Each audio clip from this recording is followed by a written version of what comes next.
স্বরূপনগরের ছবি দেখুন, যেখানে তৃণমূলের উন্নয়নের পাঁচালী কর্মসূচিতে উত্তেজনা, বিধায়ক বিরোধী স্লোগান। স্বরূপনগরে তৃণমূলের গোষ্ঠী কোন্দল। বীণা মণ্ডল হটাও, স্বরূপনগর বাঁচাও। আগামী বিধানসভা নির্বাচনে স্বরূপনগরের নতুন মুখ চাই। তৃণমূলের উন্নয়নের পাঁচালী কর্মসূচিতে স্লোগান তৃণমূলের একাংশে। স্বরূপনগর তৃণমূল কংগ্রেস বাঁচাও, আর বীণা মণ্ডলকে মহাশয় ওনাকে হটাও। আর স্বরূপনগর তৃণমূল কংগ্রেস বাঁচাও, বীণা মণ্ডলকে মহাশয় ওনাকে হটাও। আর স্বরূপনগর তৃণমূল কংগ্রেস বাঁচাও, আর বীণা মণ্ডলকে মহাশয় ওনাকে হটাও। আর স্বরূপনগর তৃণমূল কংগ্রেস বাঁচাও, আর বীণা মণ্ডলকে মহাশয় ওনাকে হটাও। আর স্বরূপনগর তৃণমূল কংগ্রেস বাঁচাও, বীণা মণ্ডলকে মহাশয় ওনাকে হটাও। আর স্বরূপনগর তৃণমূল কংগ্রেস বাঁচাও, বীণা মণ্ডলকে মহাশয়। পর নির্বাচনে আমি দলকে রেজাল্ট ভালো দিয়েছি। আমি 3-4 এমএলএ আছি, প্লাস আমার লোকসভা নির্বাচনে 40,000-এর উপরে লিড আছে। আমার মার্জিন পর বেড়েছে। একই ব্যক্তি, যিনি একটা এজেন্সি, সে দলের কোনো পদাধিকারী নন, সেই এজেন্সি এই কাজগুলো করছে। নির্বাচন যত এগিয়ে আসছে ততই রাজনৈতিক চাপানুতোর, রাজনৈতিক দরজা শোনা যাচ্ছে ব্যারাকপুরের রাজনৈতিক মহলে। সরকারি দল যারা আছে দায়িত্ব অবশ্যই তাদের উপরে বর্তায়। এখন ক্রাইম রেটটা যদি আগে 100 থাকতো, তাহলে এখন ক্রাইম রেট হচ্ছে 2-3% ম্যাক্সিমাম। প্রতিদিন তৃণমূলের মদতে তাদের খুন সন্ত্রাস চলছে। কি বলছেন এখানকার মানুষজন সোচ্চারে? তারা কি বা বলছেন ফিস করে? শোনার চেষ্টা করব সেই সব কিছুই, কান পাতবো ব্যারাকপুর অঞ্চলে। তাহলে চলুন ঘুরে দেখি ব্যারাকপুর।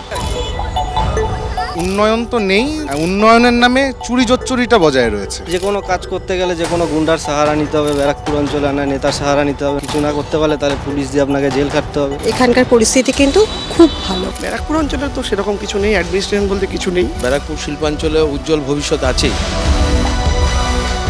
ব্যারাকপুর পৌরসভা, টিটাগড় পৌরসভা, আর এই দুই পৌরসভার যত ওয়ার্ড আছে সেই সবকটি কিন্তু ব্যারাকপুর বিধানসভা কেন্দ্রের অন্তর্গত। গত বিধানসভা ভোটে এখান থেকে তৃণমূলের প্রার্থী হয়ে জিতেছিলেন রাজ চক্রবর্তী, পেয়েছিলেন প্রায় 69,000 ভোট। দ্বিতীয় স্থানে ছিলেন বিজেপির প্রার্থী চন্দ্রমণি শুক্ল, তিনিও পেয়েছিলেন 59,000-এরও বেশি ভোট। রাজ চক্রবর্তীকে এখানে শুধুমাত্র বিভিন্ন অনুষ্ঠানে পাওয়া যায়, সাধারণ মানুষ নিজের দুঃখ দুর্দশার কথা বলার জন্য রাজ চক্রবর্তীকে পান না। আমাদের মাননীয় মুখ্যমন্ত্রী মমতা বন্দ্যোপাধ্যায় মানুষের জন্য 365 দিন ভাবে এবং নানা রকম ভাবে মানুষের পাশে থাকে। ব্যারাকপুর অঞ্চলকে ইন্ডাস্ট্রিয়াল ডেড বডি বলা হচ্ছে, কাদের ওপর দায় চাপাবেন? অবশ্যই তৃণমূল। সরকারি দল যারা আছে দায়িত্ব অবশ্যই তাদের উপরে বর্তাবে। সবাই মিলে এটা করেছে, শুরু করেছে সিপিএম, তারপরে বিজেপি। তৃণমূলের যিনি বিধায়ক, তার নেতৃত্বে যারা এখন কাউন্সিলর হয়েছে, তার একটা বড় অংশ সমাজ বিরোধী। মানুষের হাতে কাজ নেই বলে এই ইন্ডাস্ট্রিয়াল বেল্টে ক্রিমিনালাইজেশন বাড়ছে। অনেকটা কন্ট্রোল, অনেকটাই ক্রাইম রেট কমেছে। এই বিভাজনের রাজনীতির বিরুদ্ধে আমরা মানুষের রুটি রুজির সংগ্রামকে নিয়ে এগোচ্ছি। ব্যারাকপুর অঞ্চলে তোলাবাজি বা সিন্ডিকেট চক্রের প্রভাব আছে। চারিদিকে ছড়িয়ে রয়েছে তোলাবাজি আর দাদা। এখানে গুন্ডা মাফিয়া রাজ চলে। 15 বছর ধরে ব্যারাকপুরটা করাপশনে ভরে গেছে। ব্যারাকপুর পুরোপুরি মনে করি যে শান্তভাবেই আছে। তৃণমূল মদত দিয়েছে। এখন অনেক বেটার, অনেক ভালো, অনেক শান্তিপূর্ণ। মানুষ যখন দেখে অন্যায় হচ্ছে, অবিচার হচ্ছে, তখন তারা প্রতিবাদ করার জন্য রাস্তায় নামাই উচিত। দাদা 10 টাকার বাদাম দেবেন তো? এই এসআইআর কিন্তু জনসমক্ষে এসছে এবং মানুষ ভীষণভাবে হ্যারাস হচ্ছে। আমরাও তো বলছি মানুষ অসুবিধার সম্মুখীন হচ্ছে। অহেতুক মানুষকে হয়রানি করবে সে যেই করুন না কেন, আমরা রাজনৈতিক দল হিসেবে সেটাকে কখনো মান্যতা দিতে পারি না। সব ঢপবাজি, সোশ্যাল মিডিয়ার পলিটিক্স ওরা করে। বেসিক্যালি ওদের কোনো কাজ নেই মানুষকে বিচলিত করা, মানুষকে বিব্রত করা। এটা কিন্তু একটা ব্যাড ডিমার্কেশন হবে। 2011 থেকে টিল আজকের ডেট অব্দি অন্তত বিগত 14-15 বছরে ব্যারাকপুর একটা জঞ্জালযুক্ত শহর হয়ে গেছে। এডুকেশন ফিল্ড এবং যে সমস্ত সেক্টরগুলো আছে যেখানে কিন্তু ম্যান পাওয়ারটা লাগেই, সেক্ষেত্রে সেই কর্মসংস্থানগুলো তো রয়েছে। আগের বছরের ডিসেম্বর মাসে প্রায় 4খানা কারখানা বন্ধ হয়ে গিয়েছে। এই বিষয়ে দায় কাদের ওপর বর্তায় বলে আপনার মনে হয়? সম্পূর্ণটা এই রাজ্যের শাসক দল যারা, যেখানে কলকারখানার জমি পাচ্ছে সেখানটা রিয়েল এস্টেটের প্রজেক্ট করবে, পয়সা করি কামাবে। কেন্দ্রীয় সরকারও এর জন্য দায়ী, এর জন্য আমাদের রাজ্য সরকারও দায়ী। শ্রমিকদেরকে ডিপ্রাইভ করে, মালিকদের সাথে একটা গোপন আতাত করে শাসক দলের নেতারা শুধু নিজেদের পকেট ভরতে ব্যস্ত। মোদি আর দিদির সেটিং সমস্তটা মালিকদের স্বার্থে। যখন নির্বাচন আসে তখন এরা বলে চটকল খুলে দেবো, আর তারপরে সব চটকলগুলো বন্ধ হয়ে যায়। সিপিএম এর সময় এদেরকে ডেট করে দেওয়া হয়, তারপরে আরো বেশি শেষ করে দিয়েছে সেন্ট্রাল গভর্নমেন্ট, যারা পাটের দাম বাড়িয়ে দিয়েছে। একটাই ইস্যু দুর্নীতি। ইন্টারনাল অনেক রকম কারণ হতে পারে, সেই কারণগুলো সব জট খুলে যাবে, আগামীতে কিন্তু সবকিছুই চালু হবে। ব্যারাকপুর পুরোপুরি মনে করি যে শান্তভাবেই আছে। রাস্তা প্রচন্ড আগের থেকে অনেক ভালো মতো রাস্তাঘাট হয়েছে। আমরা সেফটি আছি। আগে যে অভাবটা ছিল সোসাইটিতে, আজকে কিন্তু সেই অভাবটা নেই। ব্যারাকপুরকে এইভাবে আর কেউ চিনতে পারে না। ব্যারাকপুরকে সবাই বললেই বলে এ তো বোমগুলির ব্যারাকপুর। এখনকার যারা পলিটিক্যাল দায়িত্বে রয়েছে তারা কেউ ওখানে ক্রাইম চায় না, তারা চায় শান্তি। আমরা আতঙ্কিত আশঙ্কিত না, আমরা যে কোনো লড়াইয়ের জন্য প্রস্তুত। কলে জল আসবে কিনা আমি জানি না, কিন্তু এখানে যেখানে আমি দাঁড়িয়ে আছি, এখানে এলে জিভে জল অবশ্যই আসবে, আসতে বাধ্য। কারণ আমি এই মুহূর্তে আছি বিরিয়ানির রাজধানী ব্যারাকপুরে, আর আমি নিজেকে আজ প্রমিস করেছি কাজ না মিটিয়ে কিন্তু বিরিয়ানি আমি খাবো না। তাহলে চলুন,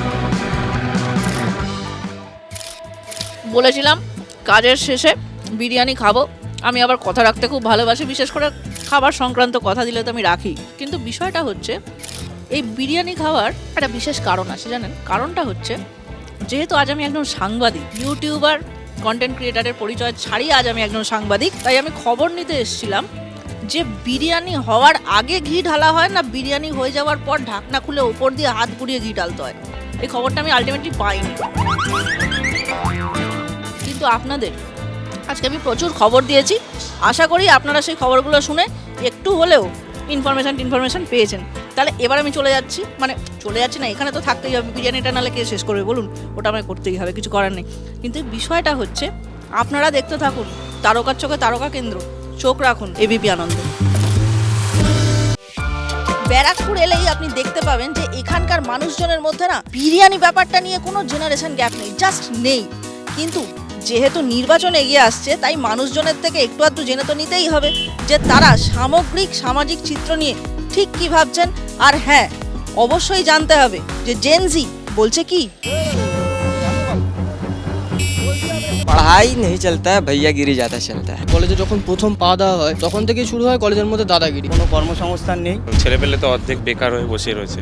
এখন এইসব জায়গায় এখন যত চুরি ছেঁচড়ামি, টাকা তোলাবাজি, যে কোনো কাজ করতে গেলে অনেস্টিভাবে তো কোনো কাজই করা যায় না। মডারেট যেমন চলে তেমনই চলছে।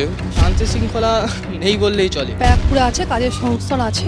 আপনাকে কোনো নেতা সত্যছায়া থাকতেই হবে, এছাড়া তো কোনো উপায় দেখছি না। কাজবাজ আমাদের পশ্চিমবঙ্গে খুব একটা নেই। যথেষ্ট এখানে কাজের ভালো সুবিধা আছে। ব্যারাকপুর এখন সব দিক দিয়েই পিছিয়ে রয়েছে। আমাদের ব্যারাকপুর আগের থেকে যথেষ্ট আপডেট হয়ে গেছে। কাজের সময় পাওয়া যায় না, বিধায়ককে পাওয়া যায় পিকনিক, সিনেমাই দেখেছি, আর কোথাও দেখিনি। হ্যাঁ, আমি জানি এখানে চাকরি পাবো, আমার কেরিয়ার সেট আশা করি হয়ে যাবে। এভাবেই আমরা ফিরে আসব অন্য কোনো বিধানসভা কেন্দ্রে, কথা বলবো জেনজিদের সঙ্গে। আপনারা দেখতে থাকুন জেনজি বলছে কি। এবিপি আনন্দ, এগিয়ে থাকে, এগিয়ে রাখে।